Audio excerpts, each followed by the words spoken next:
Hello and welcome. Artificial intelligent chatbots want to be your best friend, but experts warn they may really just be flattering you into poor judgment.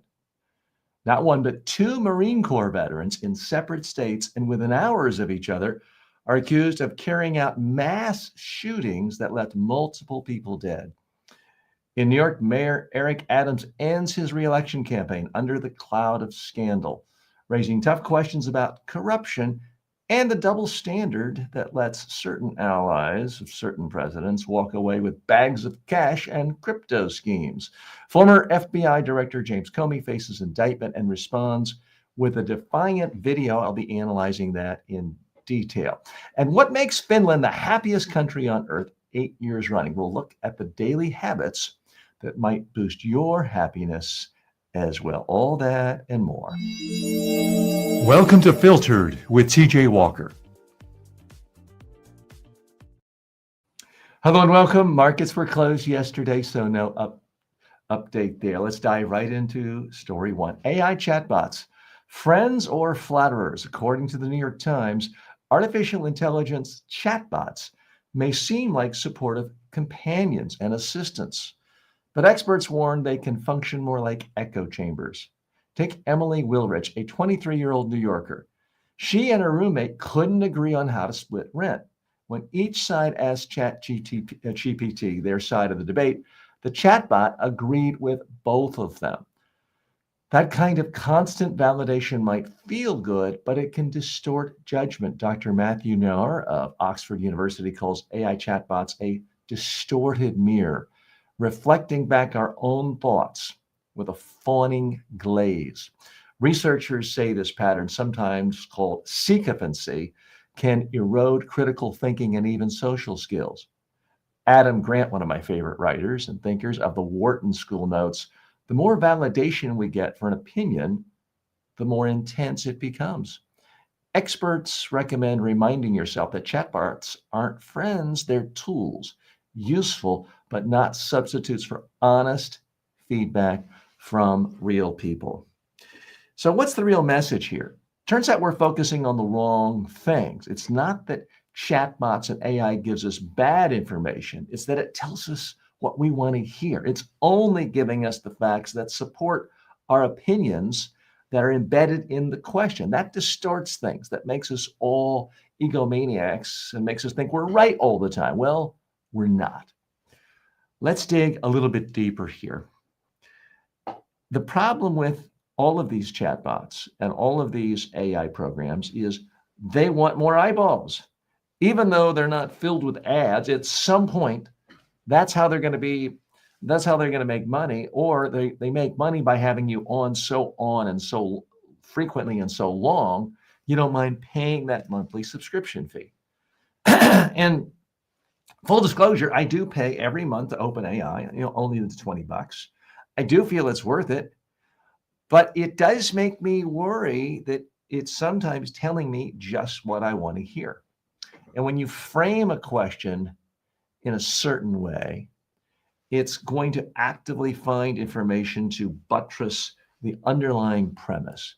And that just sends us further down the hole of confirmation bias. It's a huge, huge problem. Again, the Oxford psychiatrist calls them distortion mirrors. 52% of teens are using AIs for companionship, and it's just not like a human being. The beauty of having a human being is sometimes that it gets ugly. You have an actual human being disagree with you. You have an actual human being tell you you're wrong. AI doesn't want to tell you you're wrong. It wants to say, hey, you're right. You're smart. Here's even more facts you didn't know about to further buttress your opinion. And the problem, unfortunately, can be dividing us more as a society. When more and more people are convinced they're right, they're righter than ever, the people they don't like are wronger than ever, if you want to call it that, is only making matters worse. So it's a validation machine. Now, sometimes you may have a hunch, you may have an idea. That's a good idea. And having more facts validated can help you. but not always. We got to be really careful about this because, again, there's so many biases in the world, and most of us are so fixated on really one type of bias. Is that the bias that the person I don't like politically or culturally? Is that something that makes me look bad? Or are they doing something that makes themselves look good? That is a bias. But there are hundreds of other types of bias. And one of them is this sycophancy bias. That's a polite way of saying kissing you know what, kissing your buttocks, telling you that you're right, telling you that you're a genius. Now, this happened famously most recently when the founder of Uber, Travis Kalanick, went on other podcasts talking about how he had essentially uncovered new areas of theoretical astrophysics knowledge because of his in-depth conversations with AI. Well, no, he didn't. He was being deluded. He was being told, hey, you're a genius. We're going in areas no one's ever gone before. Well, highly, highly unlikely that in the world of physics, which is populated by some of the most brilliant scientists ever, that this guy, Travis, who is a good entrepreneur at some level, did create a multi-billion-dollar company, but not a world-renowned physicist. So it flattered him. It flatters me sometimes. And hey, I like flattery. I know you do too.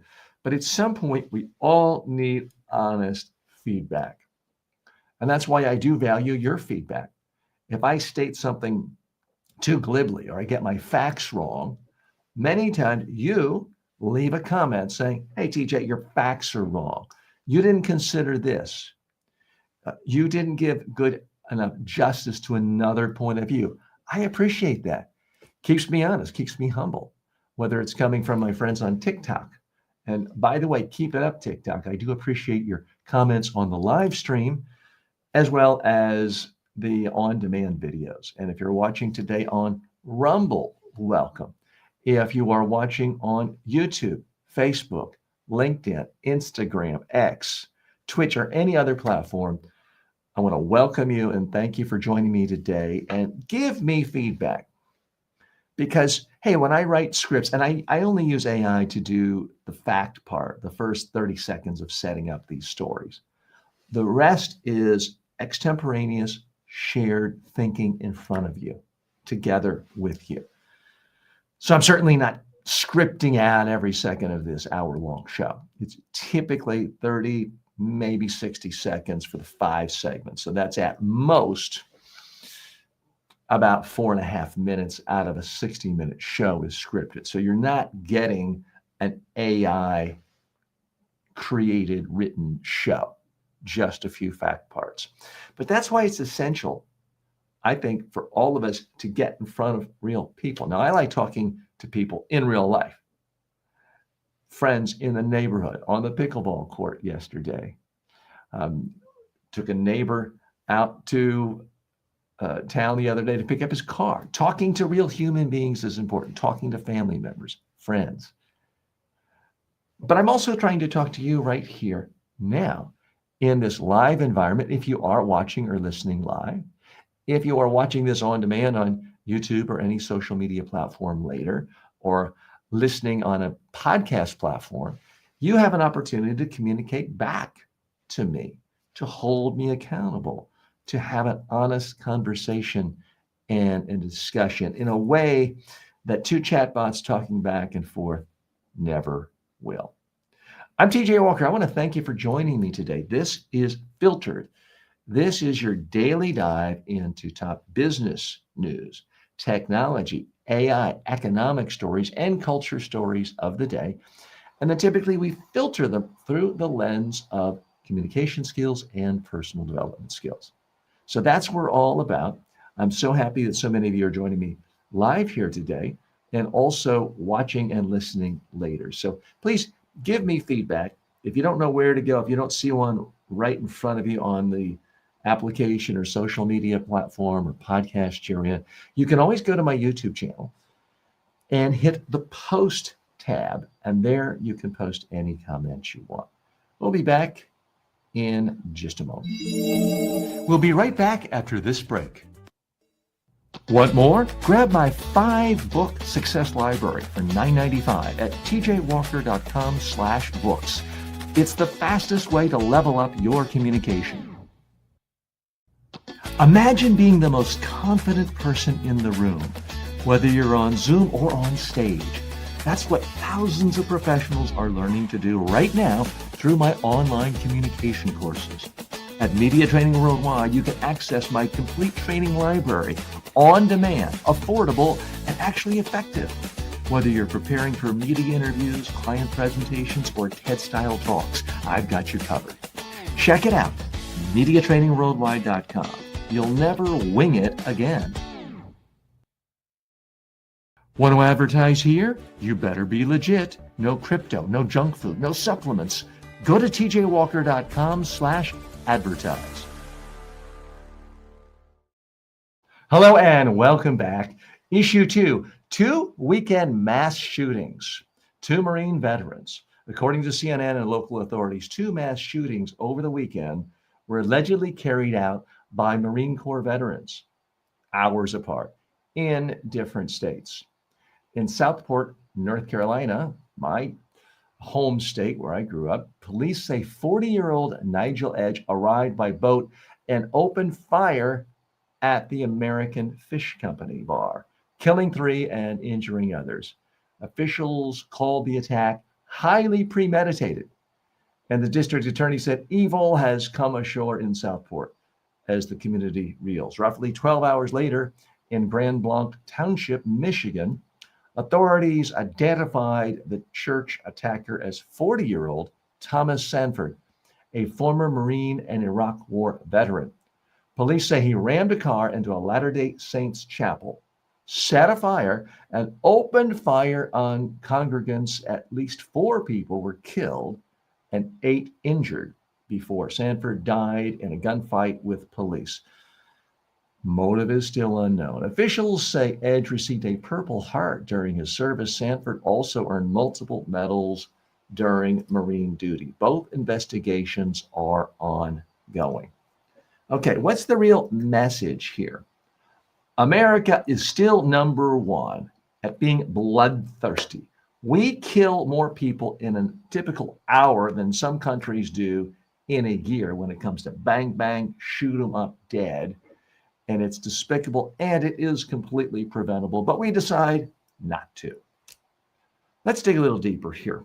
Okay, we've heard a lot recently from some of the top officials in Washington, some of the top political commentators and pundits that we have a real crisis in this country, and they're not wrong. And we're told it's this ideological war. We're told that nobody's safe because there is radical, and I mean radical, left-wing extremists who are violent, who are killing people. That's what we've been told again and again and again. Who knows? May be true. Let's take a look at these killers a minute. I first want to draw attention to one of the killers, the North Carolina killer, Nigel Edge. Here he is shooting people, killing people. Maybe he's a part of the radical. Let's take a look. Maybe he's got long dreadlocks. Maybe he's wearing a Che Guevara t-shirt or cap. Maybe he's smoking a pipe that he started to learn when he was started to use when he was growing up on the Upper West Side of Manhattan. Perhaps he had some parents who were Marxist professors at Columbia University. Let's take a look at this guy, because I'm pretty sure he's going to have tattoos for Fidel Castro and Karl Marx on him. And let's take a look at this picture together, because maybe Eric is short for Erica. Maybe it's a radical black lesbian who has become infiltrated with left-wing ideology. So let's just take a look right now at this character and see if in fact we are on to something with this. Oops. Now, those of you listening on the podcast, I apologize. I've just brought up the picture of this killer, this person who killed 3 people over the weekend. And if he's not a poster child for an Aryan Nation recruiting poster, I don't know what is. It doesn't get any whiter than this, folks. I don't see any dreadlocks present. He does not appear to be a lesbian or a transsexual, does he? He is white. He is male. He likes guns. He likes military stuff. And what do you know? When you learn a little more about his background, turns out he doesn't have anything to do with any left-wing organization, liberal organization. Let's check further. Is he on George Soros's payroll? Nope. Doesn't seem like he's there either. Okay, but that's only one. Let's not cherry pick here. Surely the other mass killer. I mean, again, we're told from the highest levels of our government that Stephen Miller on down and up, that the number one problem in America is this dangerous left-wing radicalism that is fomenting violence in America. Well, we've certainly seen a lot of violence in America. Again, within 12 hours, mass killings. So let's switch over to Grand Blanc, Michigan. There was Thomas Jacob Sanford. Again, I'll show you his picture in a moment. But maybe that's a changed name. Maybe it's a transsexual, because we hear all the time how evil and horrible and radical transsexuals are. So let's just take a look and see if this Thomas Jacob Sanford to you looks like a transsexual woman, perhaps. Or maybe this time we'll get the dreadlocks and the radical look. Maybe this time we'll see the Che Guevara t-shirt, beret. Maybe this time we'll see tattoos honoring Karl Marx. So let's see if I can find a picture of this. We have to assume a radical left-wing extremist. Uh-oh. What do we see here?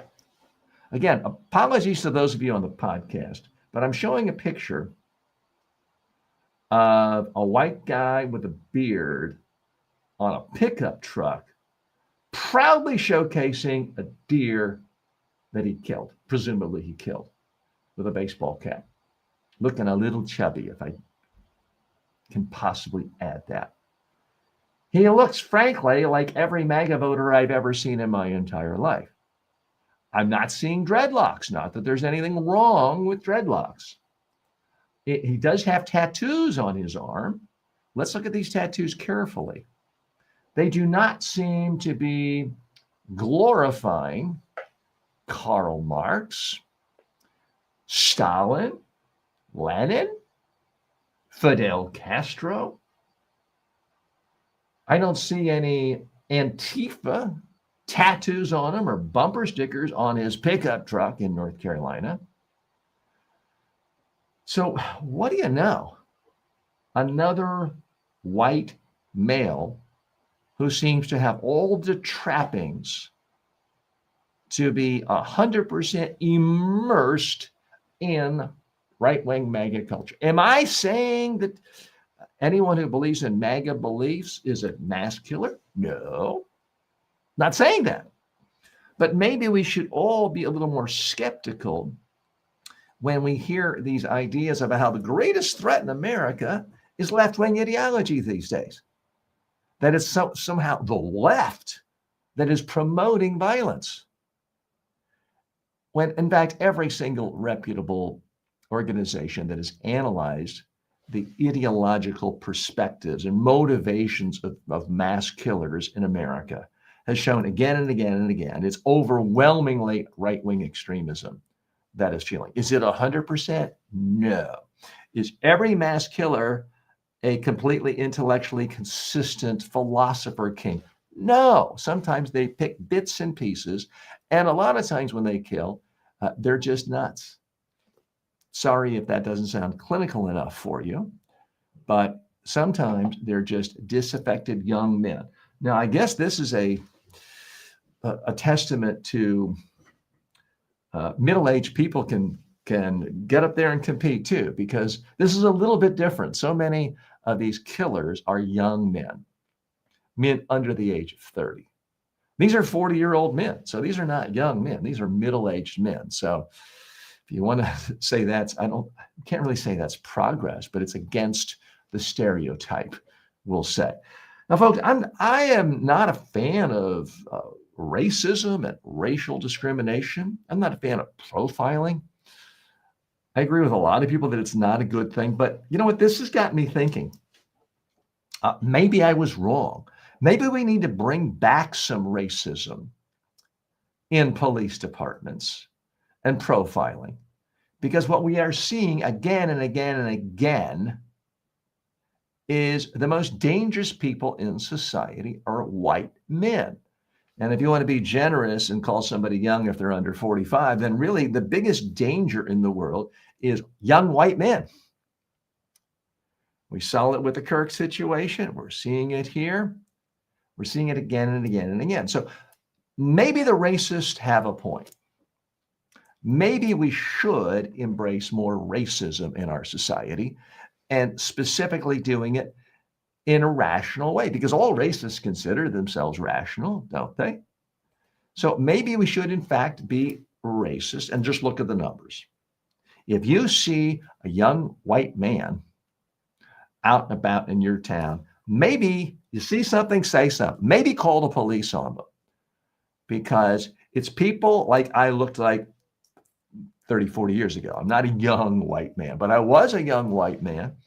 It's people like me in my younger days you should be afraid of. Now, thankfully, I was able to overcome this horrible affliction, apparently, of being a young white man. And I didn't kill anybody. And I don't recommend anyone do so. And I certainly hope that young white men stop doing this. But if you're going to look at the facts and be rational, maybe we need to start some profiling and be extra careful. You see a young white man lurking about in your town, you see something, say something. Back in a moment. Want to communicate like a pro? Go to MediaTrainingWorldwide.com. Millions have already transformed their speaking skills. Why not you? This show doesn't run on a lot of corporate sponsorships or big media backing. It runs on caffeine and your support. If you like what you're hearing and want to say thanks, you can buy me a coffee. Really.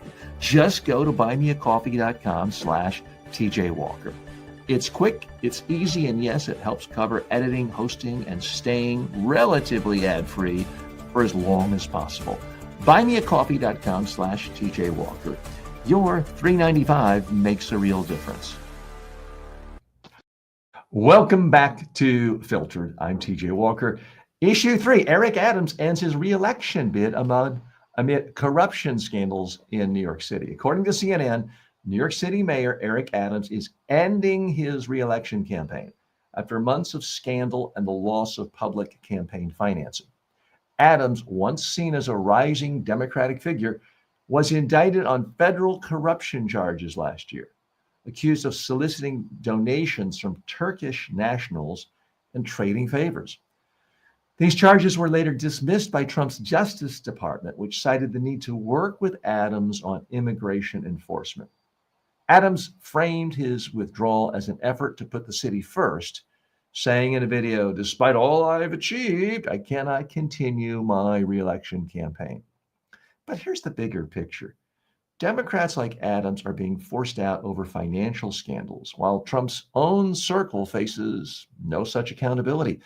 Officials in his administration have literally been caught taking bags of cash, and Trump himself has promoted shady crypto ventures worth millions, perhaps billions. Yet these cases are simply ignored. They're dismissed. Adams' corruption is real. There's no doubt about it, but the double standard is glaring. Okay, what's the real message here? Eric Adams is gone because apparently you can't be incredibly corrupt, sticking cash in your pockets, getting favors every 2 seconds, and expecting the Democrats in a Democratic city to just turn away. It doesn't work that way, Eric. You want to do that, dye your hair pink or orange and color your face orange and run from another party. Let's dig a little bit deeper here. I certainly don't want to seem like I'm saying, well, everybody does it. It's unfair that he's picked on, because I don't think every politician is a crook. Sorry if that makes me sound really naive and stupid or like some tool of the establishment. But I've worked with a lot of political figures throughout my career, and I've worked for the federal government, I've worked for members of Congress, I've worked in state government. And I find that the human beings who run for office are not any worse. They're a little different than the average citizen, but they're not worse. They're just like us, but often exaggerated. And some are, in fact, extraordinarily honest. Many have so much money, another $50,000 doesn't mean anything to them. And I'm certainly not suggesting that just because you're rich, you're more honest. That's not what I'm suggesting. But my point is, many people in public life go into public life not because they are trying to enrich themselves. And Eric Adams does not seem to be one of those. He seemed like he's looking for every little extra side deal, every perk, every benefit, every upgrade to first class he can get. And if he's got to make little side deals, that's politics. Well, here's the odd situation we are in now in America. If you're, and it's like this in all sorts of aspects of society. If you are a poor minority and you're caught stealing 3 candy bars and it meets a certain threshold of $21, you can get a 10-year prison sentence.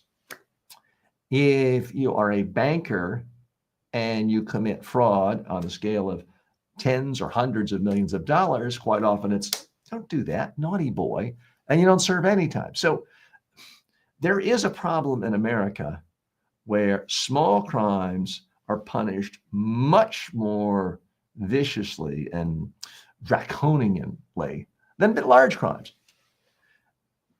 By any stretch of the imagination, what Donald Trump is doing, cashing in on his name, cashing in on the White House, cashing in on the fact that he gets publicity every day to start these absurd, ridiculous meme coins, not to mention, phones. I mean, there's so many things where he has put his grubby fingers on raising money for himself during his last 9 months in office. I can't even remember them. I can't keep track of them. We'd have to devote the entire show just to listing scammy ways he is cashing in corruptly from office. And the problem is, if you steal $100, you're a thief, you're tracked down, maybe shot.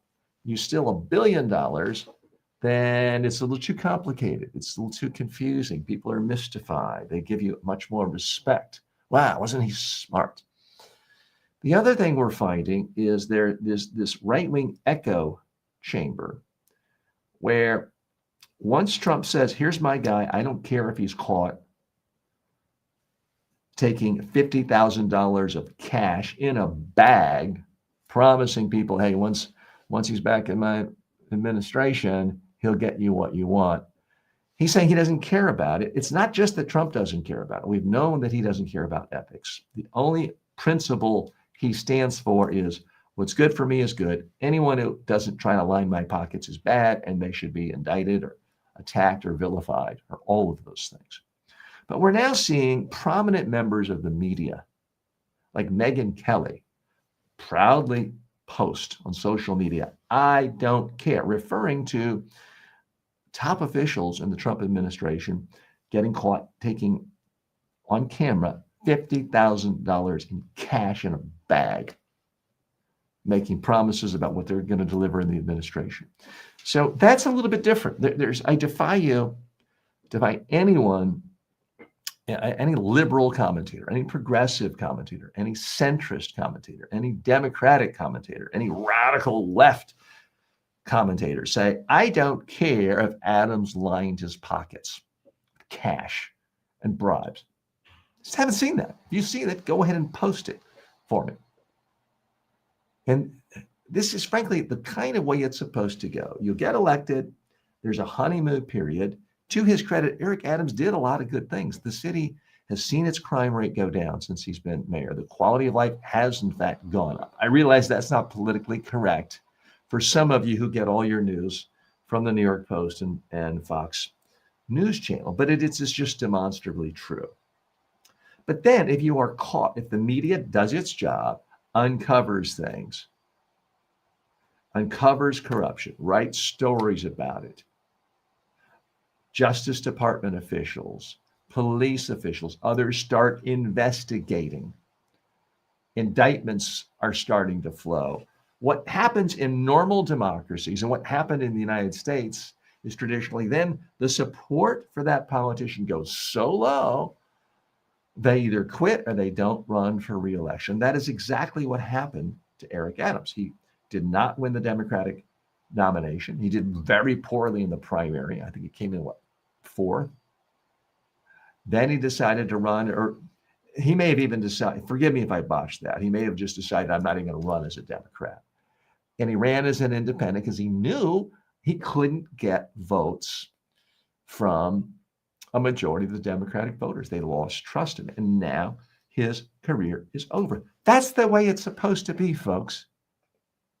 You get caught with your hand in the cookie jar again and again and again. The media cover you. You can't just say it's fake news. Investigative legal bodies come after you. They start to make the case that what you did was illegal, fraudulent, bad. Polls go down. Your chances of going to prison go up. And the system is cleansed. New Yorkers are not going to have to worry much longer, another few months, of Eric Adams cashing in on that office, betraying voters, because the system actually worked. This is what is supposed to happen. So that's great news in a sense. What's not great is that a notch or two higher Eric Adams, a little further south in a little city known as Washington, D.C., it's not happening that way. And that is the real tragedy here, that it seems we've gotten to the point where only one political party, only one set of voters actually cares about politicians being corrupt. Another party says we do care about corrupt politicians, but only if it's in the other party. If it's our team, our guys, we're going to be 100% tribal and rally around it. Because if it's one thing that is absolutely indisputable, is that voters in New York City did not act in a tribal manner. Democrats did not act as a tribe. Even Black voters did not act as a tribe. They all turned against Eric Adams because there was this thing called evidence. There was these things called facts, making it very clear that he had tainted his office, that he had been corrupted, that he had cashed in. And in this case, the voters acted responsibly. The media acted responsibly. Wonder how we could start making this a trend. Back in a moment. Filtered is brought to you by the following. You don't need a new degree. You don't need another expensive coach. You need the right communication habits and I'll teach them to you in just a few minutes a day. At MediaTrainingWorldwide.com, I've created the most comprehensive library of online communication and personal development courses anywhere. You'll learn public speaking, media training, persuasion, executive presence, and more. These are the same methods I've taught to world leaders, but now they're affordable and accessible to everyone. You can start for free and upgrade anytime. Go now to MediaTrainingWorldwide.com. Confidence isn't a personality trait, it's a skill, and it's trainable. Issue 4, James Comey defends himself after indictment. Former FBI Director James Comey released a defiant video. This was last week, and apologies for just now getting to it, but I wanted to really dive into it more. It was a defiant video Thursday after being indicted by a federal grand jury on charges of making false statements and obstruction of justice. According to CNN and the New York Post, Comey, now 64 years old, could face up to 5 years in prison if convicted. Standing before the camera, Comey rejected the charges outright, calling them politically motivated. "We will not live on our knees," he said. "I'm not afraid. I hope you're not either." The indictment stems from his 2020 congressional testimony regarding the FBI's Russia investigation. Legal experts note the case rests on disputed interpretations, and prosecutors inside the Justice Department had initially declined to bring charges. President Trump, however, celebrated on Truth Social, calling Comey one of the worst human beings this country has ever been exposed to, and declaring that justice in America is finally being served. Comey is scheduled to be arraigned October 9th in Virginia. Okay, what's the real message here? I happen to agree with Donald Trump that James Comey is one of the worst human beings to ever be unleashed on our society. I do agree with that, but for different reasons. If it weren't for James Comey, Donald Trump would have never become president in the first term. It was Comey who put his thumb on things, trashed Hillary just a few days before the election in a very slimy way, and delivered the presidency to Trump. So I do agree with Trump. Comey is one of the worst human beings ever. But this charging of him is a complete, utter sham by someone else who deserves potential billing as worst human being ever. Okay, let's dig a little deeper. I think you know who I'm talking about there. Let's look at what Comey actually did, because for those of you who don't know me, I am a communication skills expert consultant. I'm a media trainer, public speaking coach. So I do work with companies, politicians, others who are in a crisis. And I often recommend to people, get out front, define the issue on your terms, speak, hold a press conference, or at least put out a video where people can see you giving your version of events. And a lot of people don't do it. They want to hide behind a press release written by a lawyer. So I give James Comey credit, even though I'm not a Comey fan. He should not be indicted on this sham issue. Let's take a look right now at what exactly he said. I'm going to show you the video, and together we can figure out what we think works and what doesn't work. My family and I have known for years that there are costs to standing up to Donald Trump. Okay. What I like about this video, and I'm assuming because I've seen it in several different places, it really was only 57 seconds long. I like the fact that he didn't go on and on and on. He didn't put all sorts of explanatory things in. I like that it's simple. It looks like he had his wife or an assistant just hold a cell phone in front. You can look right at his face. He's not trying to wow us with a big fancy office and American flags. I mean, it looks almost like a mugshot, but I think there's enough lighting on him and the microphone is fine. He gets right to it. He speaks clearly. He does not look or sound guilty. Doesn't mean you're not guilty, but he certainly is coming across defiant in literally the first 5 seconds. Let's watch more. But we couldn't imagine ourselves living any other way. We will not live. Couldn't imagine ourselves living any other way. So he's coming across conversational. Now, I have no doubt that he scripted it. The stakes are pretty high, but he took the time to get comfortable with it. I'm willing to bet almost anything he rehearsed this. Maybe he did several different takes, but he's coming across genuine, conversational, fluid. He sounds like he really means it. Live on our knees, and you shouldn't either. So this is powerful language, talking about, living scared on your knees. Let me play it from the beginning because I've chopped it up a little bit and it can be hard to follow. Let me play a longer clip here from the beginning. My family and I have known for years that there are costs to standing up to Donald Trump, but we couldn't imagine ourselves living any other way. We will. So he's painting himself as the hero. I mean, he says he knows there's cost to standing up to Donald Trump because he very famously was fired for Trump because he wouldn't just act like Trump's personal attorney. Famously, in the first term, Trump basically said, hey, you realize you're now working for me, right? And Comey is like, no, I don't think so. And he fired him. It was unprecedented for the president of the United States to fire an FBI director. There's been bipartisan agreement that they get 10-year terms, and you're not supposed to have the president meddling.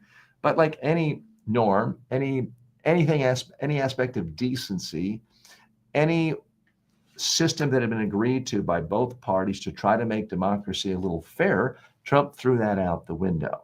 So that's what he's referencing there, that he's been harassed and attacked by Trump repeatedly and punished for doing what he felt was the right thing to do. Now, I mentioned earlier, I don't agree with Comey on a number of things, but no serious person believes that he somehow has devoted his life to harming Trump.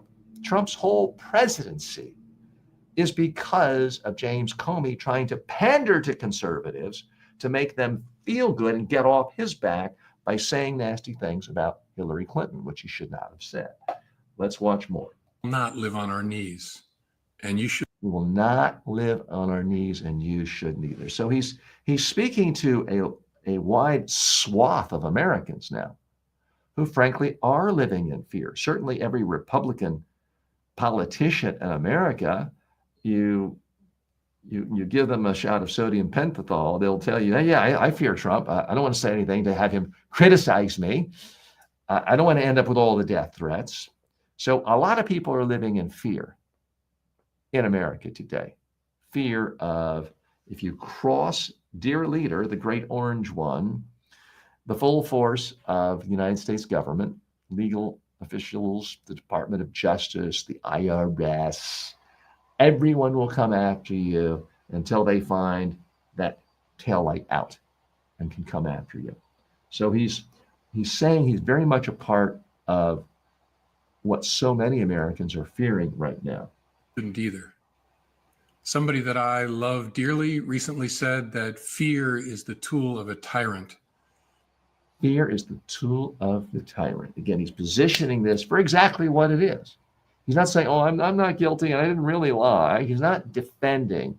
He is attacking, laying out his worldview. And it's exactly what you should do. Now, my advice to a lot of companies that are attacked by Trump is don't even mention it. But this is different. This is so high profile. There's no escaping it. His very freedom, his very life is on the line. And so he has to make a case.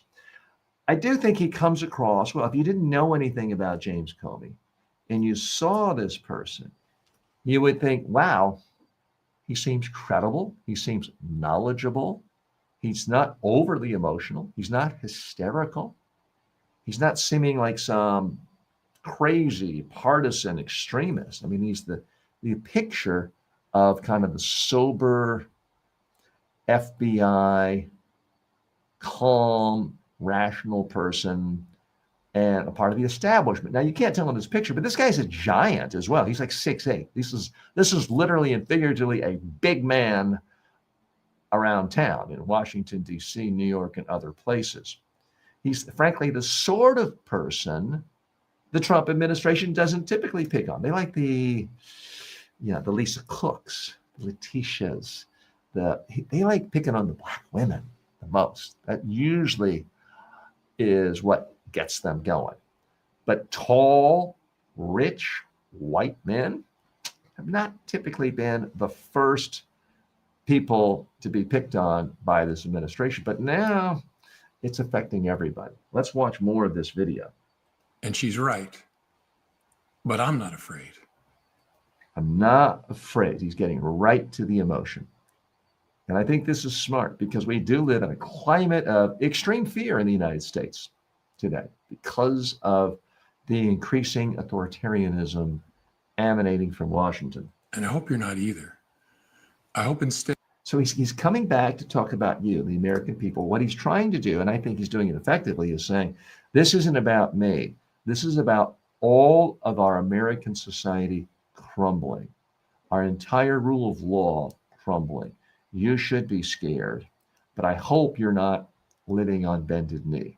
I hope you're able to continue. I hope you do as well. So he's really positioning himself as a leader and as a representative of tens of millions of Americans in the way they think and the way they perceive the current political reality.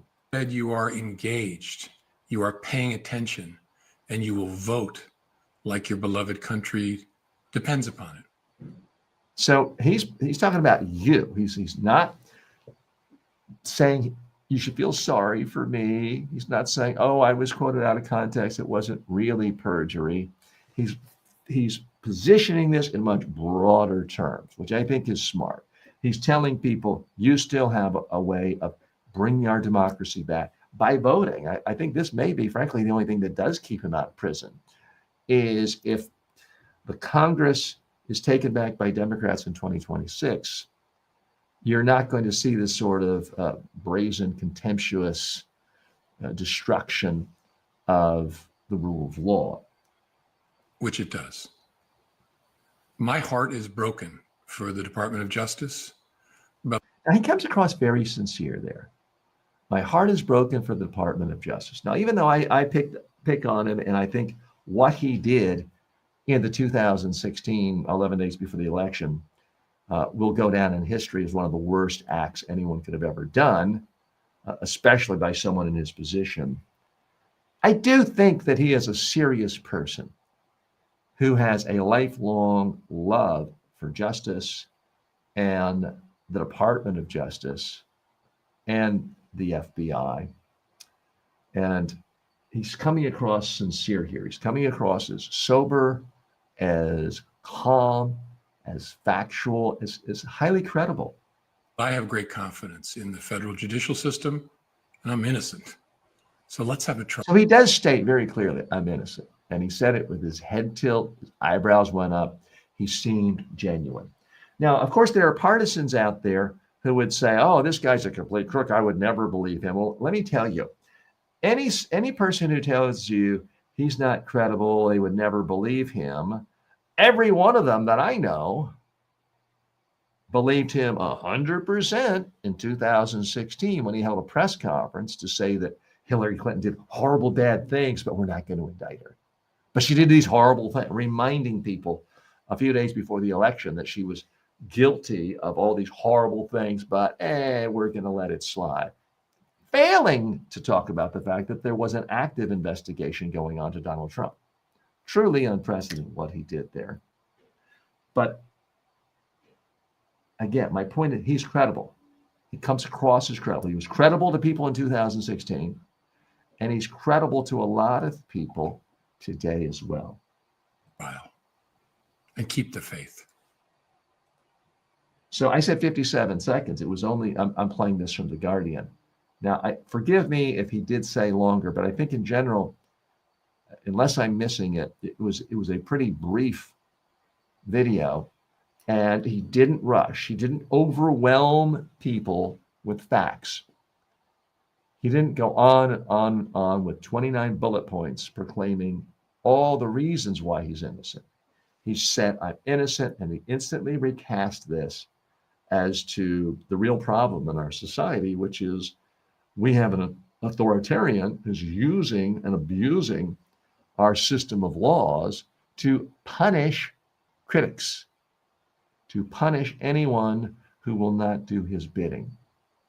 And that is something, at least historically, most Americans would agree with. That's a horrible thing. We don't want presidents simply attacking enemies and using the Department of Justice to put people in prison because of criticism. There was, I have to state, pretty universal agreement on that principle. Like a lot of things these days, it is under assault. Back in a moment with some happier news. Imagine having a communication coach who never sleeps. Meet your new secret weapon, the TJ Walker AI clone. Go to tjwalker.ai and start getting custom coaching 24/7. No scheduling, no hourly fees. I've trained presidents, prime ministers, and Fortune 500 CEOs, but the same exact communication I've delivered to world leaders is now available to you online, anytime at MediaTrainingWorldwide.com. Whether you're speaking on camera, pitching a client, or handling a crisis, you need these tools. These aren't fluffy motivational videos. They're practical, battle-tested techniques to help you speak clearly, competently, and persuasively. Go to MediaTrainingWorldwide.com and take your communication to the next level. Welcome back to Filtered. I'm your host, TJ Walker. Thanks so much for spending time with me today. Finland's secret to lasting happiness. According to CBS News, Finland has once again topped the World Happiness Report, making 8 years in a row. But what makes Finns so consistently content? Experts say it's less about fleeting joy and more about long-term satisfaction. Philosopher Frank Martella explained that happiness is measured not by how often you laugh, but by how close your life feels to the best life you can imagine. That shift in perspective is key. The Finnish model is built on strong social support and shared responsibility. Public resources like Helsinki's Odoo Library offer free access to technology, studios, even 3D printing, open to everyone regardless of income. Finns also live close to nature. In Helsinki, you're never far from forest or water. And they embrace hot and cold therapy, daily saunas followed by icy dips, a ritual that boosts both physical and mental health. Ultimately, Finns focus less on chasing success and more on living their own authentic dreams. What's the real message here when it comes to Finland? The real message is Finns have figured it out. They're smarter than the average American or the average Japanese. They realize it's not just about more money. It's about spending time with family, friends, in nature, going for a swim, going to a sauna, eating real food. These are the things that make you happier, not working 12 hours a day, 6 days a week. Let's dig a little bit deeper because there are a number of things that I think are aspects we can all learn from. So one of the things is their belief in contrasting heat and cold. So the Finns are known for their love of saunas and jumping into cold lakes, cold or artificially created cold plunges. I'm a big fan of that. I would say maybe a year and a half ago, I decided I'm at least going to take a cold shower every day, not for long, but what I used to do, what most people do is you turn the shower on, you wait 30 seconds, the water's warm, you hop in. What I do is I hop right in, turn it on, and I'm bathed by that cold water because it's incredibly refreshing. Now, it's not pleasant necessarily, but it is extraordinarily refreshing. Just about 20 feet down from where I'm sitting now, I am building a cold plunge. And it should be completed by the end of the year. So I'm going to be even more immersed in, I guess you could call it, this Finnish culture, because I will have a sauna, a hot tub, and a cold plunge. And forgive me if that sounds like bragging. You can do that in a lot of countries for free because it's just a part of their culture. It's available everywhere. You can do it in a bathtub. You can take a cold bath. You can take a hot bath and relax. It doesn't have to be a fancy sauna system or a fancy cold plunge. You can just go hop in a cold lake. That's a part of what they believe is what makes them happier. Now, here's the part that's not politically correct to say. This is going to offend the right-wing woke crowd. They have higher taxes and they simply give more benefits to everyone. You do not see homeless in the street. You don't see this big sense of us versus them. You don't have every community with big gates and armed guards to keep those people who don't look like us on the other side of the tracks where they go live in their tents and live on the streets. You don't really have that much in Finland. Now, I should point out, I have spent time in Scandinavian countries. I have not been to Finland. It's one of those on my wish list. I hope to go there sometime. But in other Scandinavian countries I've been to, you simply don't see a lot of homeless around. There's a sense of we're all in this together. There's a togetherness to it. And even the CEOs don't feel the need to, well, my fellow CEO has a 400-foot yacht. I have to have a 500-foot yacht. They don't really do that because they understand that's not what makes you happy. Well, my fellow CEO has a 20,000 square foot beach house for vacation that he uses 4 days a year. I'm going to have a 30,000 square foot mansion on the bed. And they don't really do that. They have these little sheds, these little cottages, even when they're wealthy. So the other thing that I think is something that you can do, and I try to do daily, is they simply spend time outside on a daily basis. Now, part of the reason I have to assume, if it's at all similar to Denmark, is they're spending time outside, riding bikes, walking, because the taxes are, in fact, so high on cars. And it's a huge, huge incentive. I know that when I spent time working in Copenhagen, for example, I noticed like everybody seemed to be really good looking and in perfect shape. And everyone was riding a bike everywhere. And I was asking my client, oh, what's the deal here? Why is everyone seemingly in perfect shape? And why are there more bikes on the road than cars? He said, well, TJ, it's very simple. You buy a car here, there's an instant 100% tax on the car. So it makes a car really expensive. And the bike lanes get priority. They're big, wide, safe bike lanes, and people know to look out for them. So that's a part of Scandinavian culture which makes them happier. You may say, well, I like my car. How dare anyone tax my car? Okay, but it's more isolation. It's less exercise. And it's not just Finland. There's this numerous examples and a lot of research showing intense physical activity makes you happier. If everything in your life is about, get up from the alarm clock, tired, rushed, coffee, a donut, going into a car for a long commute, sitting, meetings, sitting, get in a car home, get in the subway home, get home, you're so exhausted, and you never exercise, it's just a lot easier to be depressed. It's a lot easier to be unhappy. So this is something the Finns do as a culture, whereas in the United States, it makes you more of an oddity. There's certainly been places where I've lived. I know when I lived in the suburbs in Long Island, I would go for a long walk 1 hour every day. I rarely saw anyone out there. It simply was not a part of the culture to get outside and walk. The culture is to sit, watch TV news where you hear people complaining about people you already don't like. That is a prescription for misery.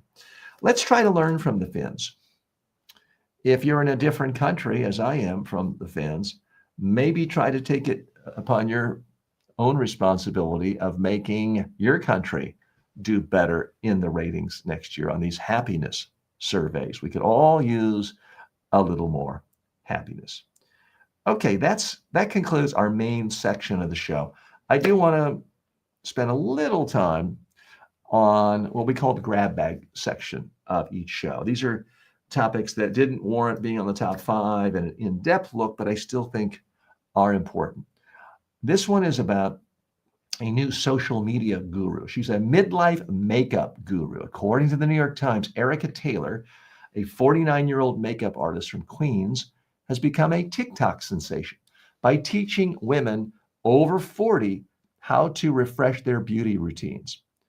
With more than 2 million followers, her mix of humor, mnemonics, and practical fixes has given middle-aged women a new voice and a new look on platforms usually dominated by the young.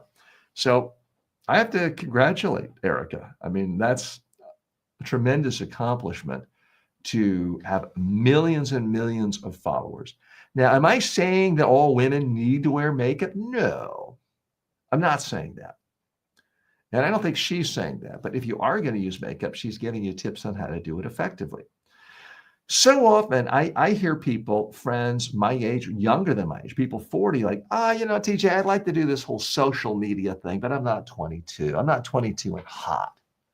So it's too late. You can't do it. You can't build an audience. Well, it's just not true. And Erica Taylor, who is going to be 50 years old within the next year, is just killing it on social media. I mean, she's got millions of followers, millions on multiple platforms.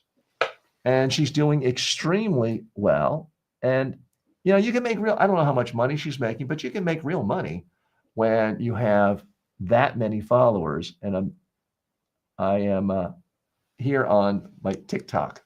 I have a different feed for TikTok. So that's what you see me adjusting is my camera. So I wanted to take this opportunity to share one thing with you. Now, I do not market or sell any makeup. There was a time about 20 years ago where I had so many of my male clients ask for makeup tips before going on CNBC and Bloomberg TV and places like that, that I did actually come up with my own line of makeup just for men, because I figured most women know more about makeup than I do, and they have other sources of information. Men didn't have that. I'm not selling you any makeup today, but I do want to be transparent and tell you what I'm doing. I used to just put a mosaic powder on. I'm not trying to alter my looks or make myself look like Brad Pitt. That's not the goal. But the goal is to eliminate some of the shine. And I've recently switched to a different form of makeup where it sprays on. Now, I don't spray it on my face. I spray it on a brush, and I can then rub it on. You essentially paint your face. I'm not going to do the whole thing, and I already have some on. What it does is it minimizes the blemishes. And once you get over a certain age, especially if you live in a place with a lot of sun like Florida, as I do, your skin just gets blotchy if you have any kind of light or pale skin. So what I do is I only spend about 20 seconds on it a day as I cover the brush with this liquid. It's liquid paint. I then essentially paint it. And yeah, I even go up here because I don't want as much shine. It doesn't make it look like I have a full head of hair. It just reduces some of the shine. So again, I'm not an affiliate. I'm not getting any money for this, but this is something I've been using for the last month and a half. And I like it because I'm no longer getting powder all over myself. The problem with mosaic powder, if you are preparing for TV, video, YouTube, is it can fall on your jacket, fall on your shirt. It starts to stain your clothes. This liquid goes on very easily and then it dries and it just is much less messy. It's not getting all over the place. So this is just one I found called Airbrush Foundation Spray. I got this on Amazon. Again, I'm not endorsing it. I'm simply telling you it's what I use. And it says flawless coverage. Now, I'm not saying my face is flawless. Breathable, lightweight, silky smooth, matte finish. And it's more or less the color of my skin. Whatever makeup you get, I do recommend you don't try to change the color of your skin. If there's too much contrast, that's what looks weird. So a note to the men out there. A lot of women realize, okay, there's no shame in wearing makeup. A lot of men still feel like there is somehow shame in wearing makeup. Guess what? Every movie star, every tough guy movie star you've ever seen, every famous TV star you like, they're all wearing makeup. You don't have to. Certainly, there are a lot of successful YouTubers with 50 million subscribers who don't wear any makeup. You don't have to. But if you want to look a little more professional, if you want to look less distracting with, not having big splotchy aspects of your face jump out, if you don't want your nose and forehead to shine as much, you may want to look at some makeup. Okay, that's our show for today. I appreciate you spending time with me.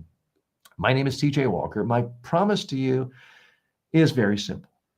Spend some time with me every day. You'll learn more about the world, some of the top stories of the world, and you'll learn some tips, tools, and tricks to be a better communicator and have personal development habits to make you more successful in your professional life as well as your personal life. That's what we're about.